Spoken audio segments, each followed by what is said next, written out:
আবার লিখেছে ওখানে কি নোবেল প্রাইজের জন্য নাকি তার সাথে আমার সাথে কারো দ্বন্দ্ব নেই। আর আমি জীবনেও নোবেল প্রাইজের জন্য আমার কোনো আকাঙ্ক্ষাও নাই, কারণ আমার লবিস্ট রাখার মতো টাকাও নেই, পয়সাও নেই, আর আমি কখনো ওটা চাইনি। হ্যাঁ, পার্বত্য চাপ শান্তি চুক্তি হওয়ার পরে শুধু আমার দেশ না, দেশে বিদেশে অনেক নোবেল আমার জন্য লিখেছে।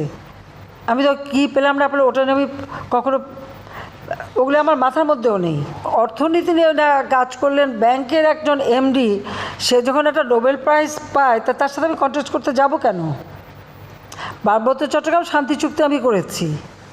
পৃথিবীতে যত শান্তি চুক্তি হয়েছে খুঁজে বের করেন, শান্তি চুক্তি হয়েছে কয়টা অস্ত্রধারী আত্মসমর্পণ করেছে?